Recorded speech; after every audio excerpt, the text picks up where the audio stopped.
नमस्कार दोस्तों, नॉलेज मंडली में आप सभी का स्वागत है। आपकी तैयारी को आगे बढ़ाते हुए आज हम चर्चा कर रहे हैं MCQ on purchase procedure as per GFR 2017। These questions are very much important for the post of principal, vice principal in EMRS, NCT conducted by UPSC, KVS, NVS and other examinations।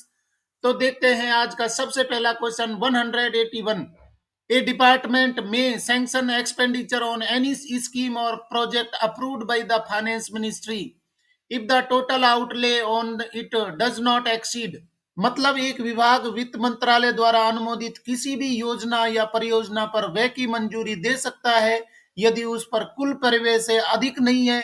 Option देखते हैं। A ₹2 crore, B ₹1.5 crore, C ₹1 crore, D ₹0.5 crore. Correct answer is B, ₹1.5 crore.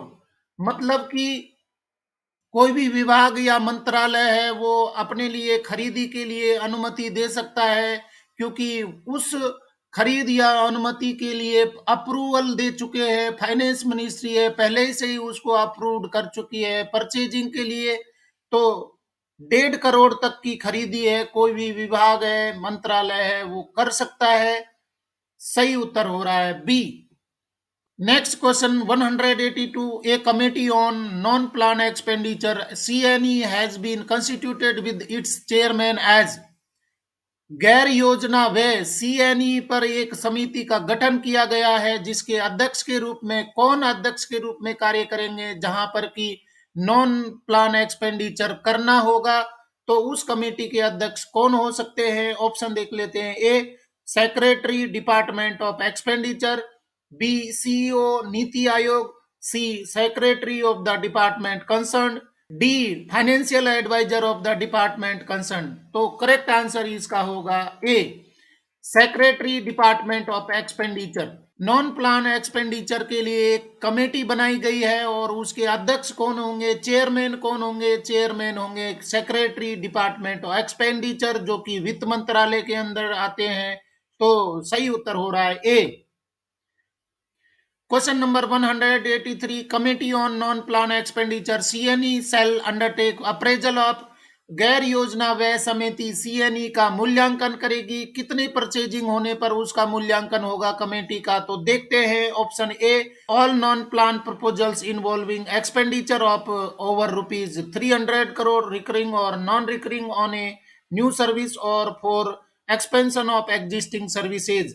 B any non plan proposal which a department may like to be considered in the CNE, C both A and B, D none of the above। Correct answer is C both A and B। जो non plan expenditure के लिए committee बनी है उसको मूल्यांकन किया जाएगा। दोनों सिचुएशन में अगर वो 300 करोड़ से ज्यादा रुपए की रिकरिंग या नॉन रिकरिंग परचेज करते हैं नई सर्विस के लिए या पहले से ही चल रही सर्विसेज के लिए। और दूसरी कंडीशन दी है यहाँ पर non plan proposal which a department में like to be considered in the CNE, कि कोई भी नॉन प्लान प्रपोजल है जो कि सीएनई के तहत कोई डिपार्टमेंट खरीद करना चाह रहा है, तो दोनों सिचुएशन में उसका मूल्यांकन होना चाहिए। सही उत्तर हो रहा है C. Question number 184। An under secretary declared as head of office shall have power to incur contingent expenditure up to. कार्यालय के प्रमुख के रूप में घोषित एक अवर सचिव को आकस्मिक व्यय करने की शक्ति होगी। कितने रुपए तक की शक्ति होगी अगर वो आकस्मिक एक्सपेंडिचर करना चाह रहा है, कंटीजेंट एक्सपेंडिचर करना चाहता है, जो कि कार्यालय प्रमुख घोषित किया गया है। एक अवर सचिव, अवर सचिव का मतलब होता है अंडर सेक्रेटरी, उसको कार्यालय प्रमुख घोषित किया है, तो वो कंटीजेंट एक्सपेंडिचर के लिए कितने रुपए तक खर्चा कर सकता है? ऑप्शन देख लेते हैं। ए ₹1,000 per month in each case for recurring expenditure and ₹5,000 in each case for non-recurring expenditure। B ₹5,000 per month in each case for recurring expenditure and ₹1,000 in each case for non-recurring expenditure। C ₹5,000 per month in each case for recurring expenditure and ₹2,000 in each case for non-recurring expenditure। D. Rupees 2,000 per month in each case for recurring expenditure and rupees 5,000 in each case for non-recurring expenditure. Correct answer is D. Rupees 2,000 per month in each case for recurring expenditure and rupees 5,000 in each case for non-recurring expenditure. अगर under secretary head of office घोषित किया गया है तो वो contingent expenditure के रूप में आकस्मिक व्यय के रूप में 2,000 रुपए तक का खर्चा कर सकता है रिकरिंग एक्सपेंडिचर पर और 5,000 रुपए तक का खर्चा कर सकता है नॉन रिकरिंग एक्सपेंडिचर पर। जल्दी से कमेंट में बता दीजिए कि रिकरिंग एक्सपेंडिचर क्या होता है, रिकरिंग एक्सपेंडिचर किसको कहते हैं, जल्दी से बताइए। और नॉन रिकरिंग एक्सपेंडिचर क्या होते हैं, जल्दी बता दीजिए। नॉन रिकरिंग एक्सपेंडिचर है उनका मतलब क्या होता है, जहां पर वो खर्चा कर रहा है 5,000 रुपये, रिकरिंग एक्सपेंडिचर पर 2,000 रुपये खर्चा कर सकता है और नॉन रिकरिंग पर 5,000 रुपये खर्च कर सकता है। तो क्या है रिकरिंग एक्सपेंडिचर और non recurring expenditure, comment box में जल्दी से बता दीजिए। Next question 185, A head of office other than under secretary shall have power to incur contingent expenditure up to. अवर सचिव के अलावा अन्य कार्यालय के प्रमुख को आकस्मिक व्यय करने की शक्ति होगी। उससे क्वेश्चन है उसको बदल दिया गया है, यहाँ पर अंडर सेक्रेटरी के अलावा कोई हेड ऑफ ऑफिस का कर्मचारी है वो कंटीजेंट एक्सपेंडिचर कितना कर सकता है। Option A rupees 1,000 per month in each case for recurring expenditure and rupees 5,000 in each case for non-recurring expenditure. B. Rupees 5,000 per month in each case for recurring expenditure and rupees 1,000 in each case for non-recurring expenditure. C. Rupees 5,000 per month in each case for recurring expenditure and rupees 2,000 in each case for non-recurring expenditure. D. Rupees 2,000 per month in each case for recurring expenditure and rupees 5,000 in case for non-recurring expenditure. Correct answer is A. Rupees 1,000 per month in each case for recurring expenditure and 5,000 in each case for non-recurring expenditure। अगर अवर सचिव नहीं है, under secretary नहीं है, उसके अलावा कोई head of office है तो वो 1,000 रुपये तक का रिकरिंग एक्सपेंडिचर पर खर्चा कर सकता है और नॉन रिकरिंग पर खर्चा कर सकता है 5,000 रुपये तक। सही उत्तर हो रहा है ए। Question number 186. The total amount of conveyance hire reimbursed to a government servant, whether gazetted or non-gazetted, in 1 month shall not exceed. एक महीने में एक सरकारी कर्मचारी चाहे राजपत्रित हो या अराजपत्रित हो को प्रतिपूर्ति की गई परिवहन भाड़े की कुल राशि से अधिक नहीं होगी। कितने राशि से अधिक नहीं होगी अगर वो एक महीने के अंदर वो खर्चा करता है परिवहन भाड़े पर। तो देखते हैं option A rupees 100, B rupees 300, C rupees 500, D rupees 1,000। Correct option is C, rupees 300।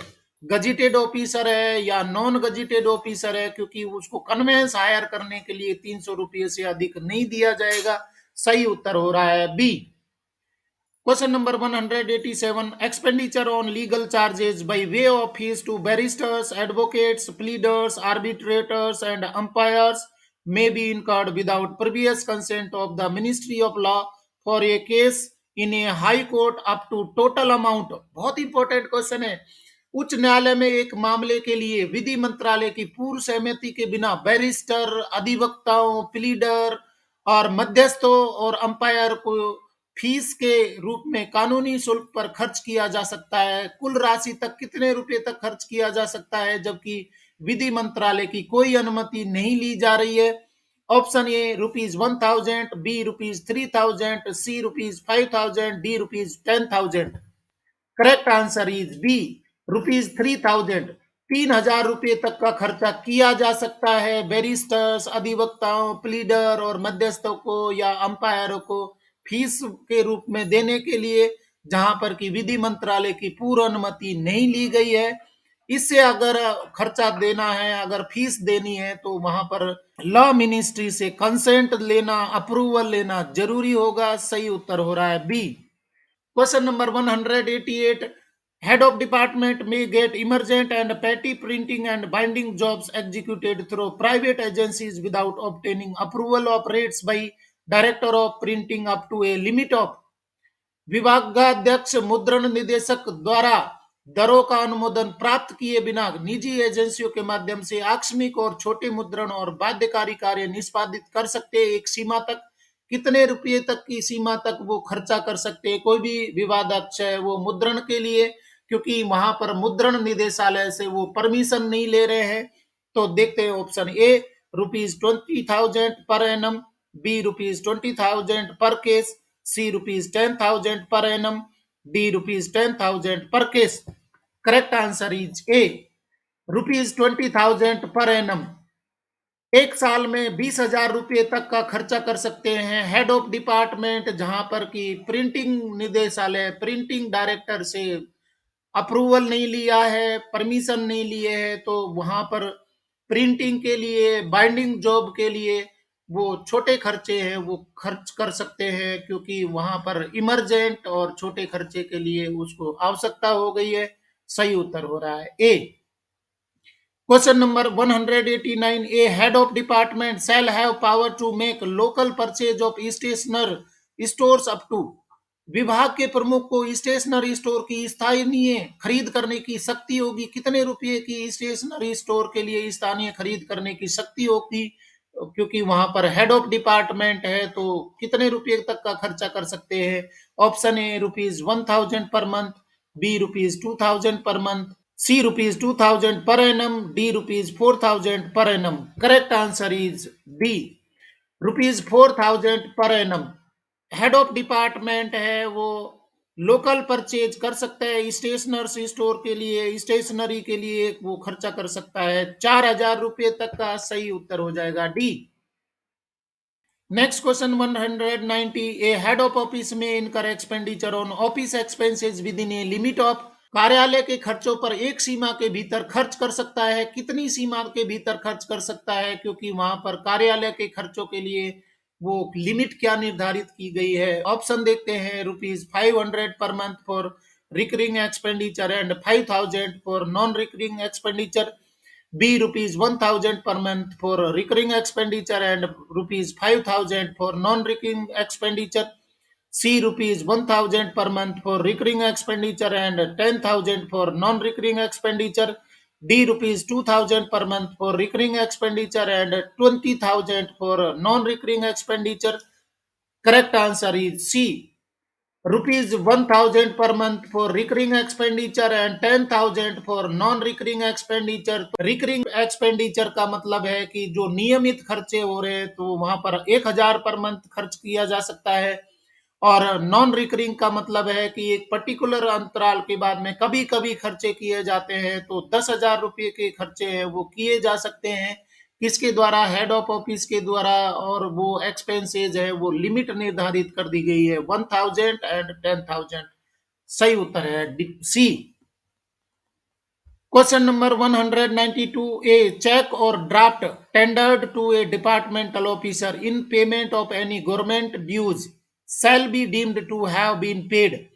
किसी सरकारी देय राशि के भुगतान में विभागीय अधिकारी को दिया गया चेक या ड्राफ्ट भुगतान किया हुआ समझा जाएगा।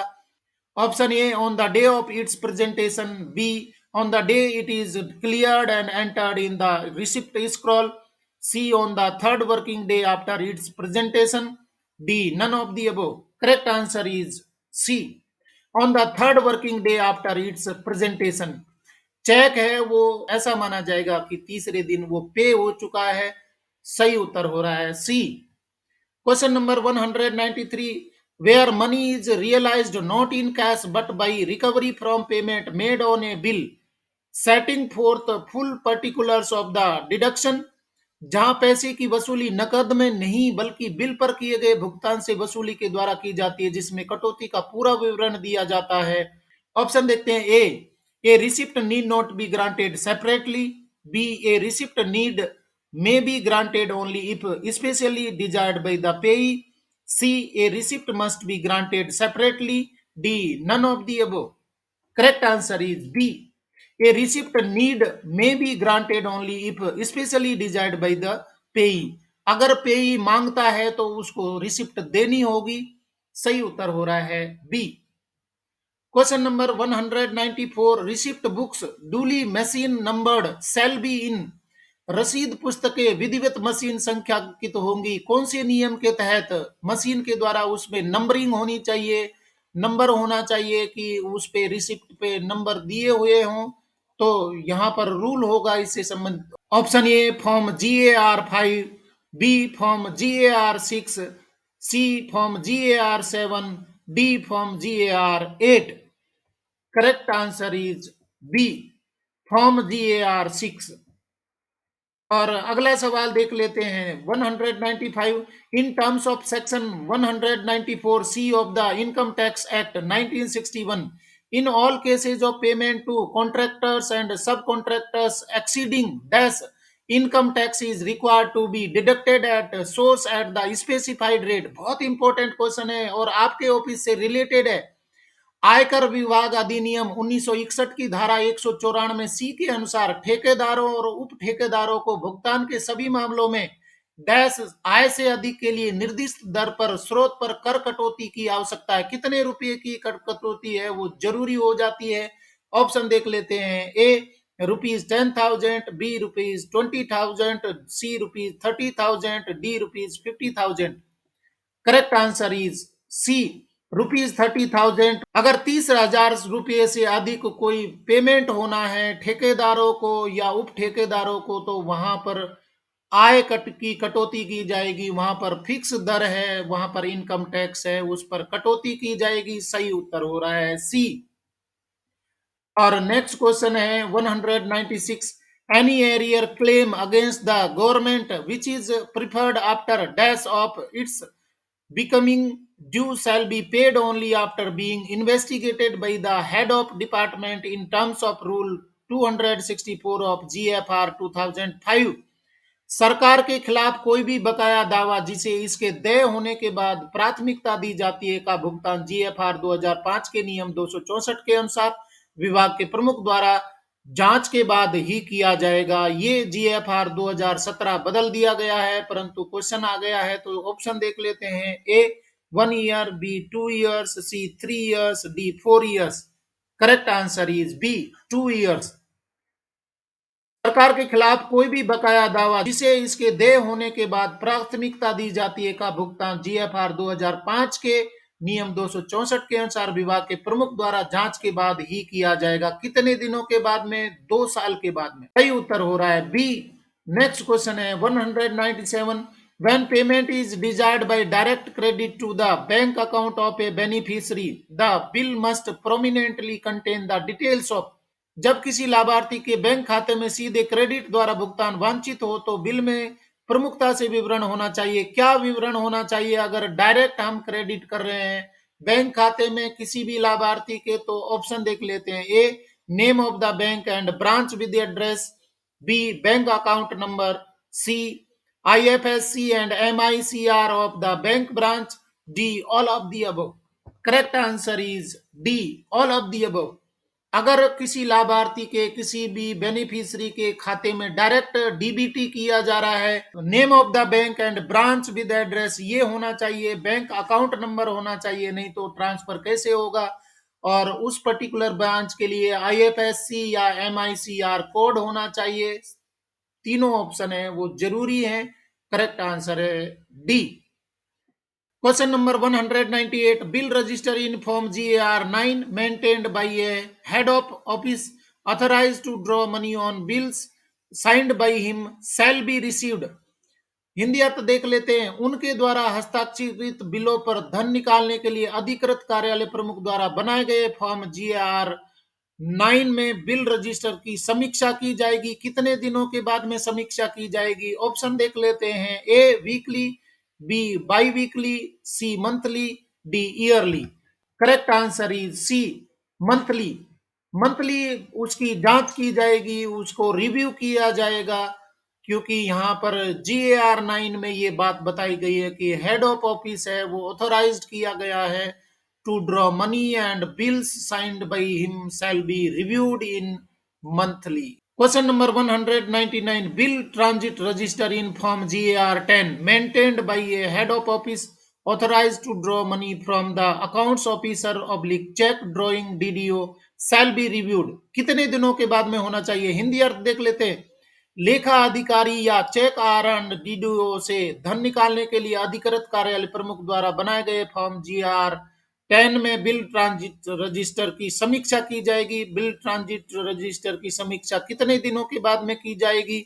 ऑप्शन देख लेते हैं। A weekly, B biweekly, C monthly, D yearly. Correct answer is B, by weekly.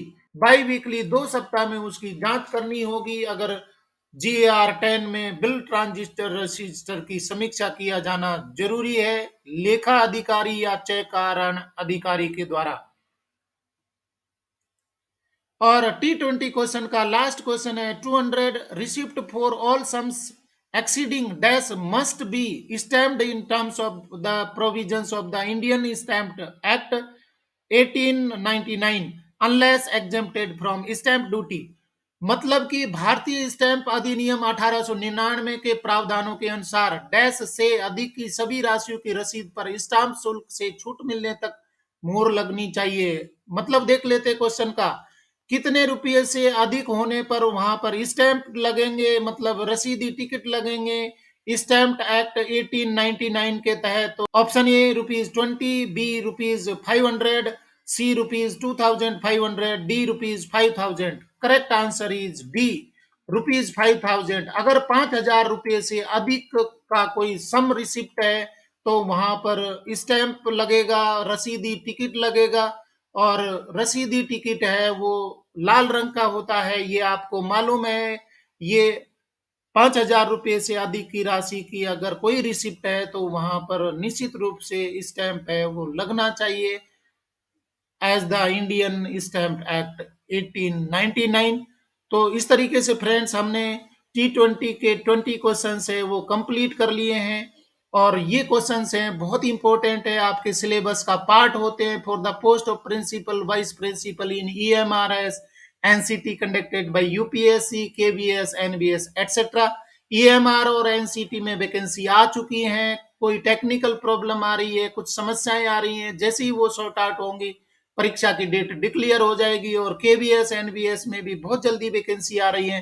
तो अपने आप को पहले से ही तैयार रखिए, अपने आप को तैयार करिए, क्योंकि मैं आपके लिए लेकर आ रहा हूँ आपके सिलेबस से संबंधित सारे पार्ट, मतलब आपके सिलेबस को चारों तरफ से घेर करके और आपको तैयार करवाने की कोशिश करवा रहा हूं। तो जरूर देखिए आप सारे वीडियोज।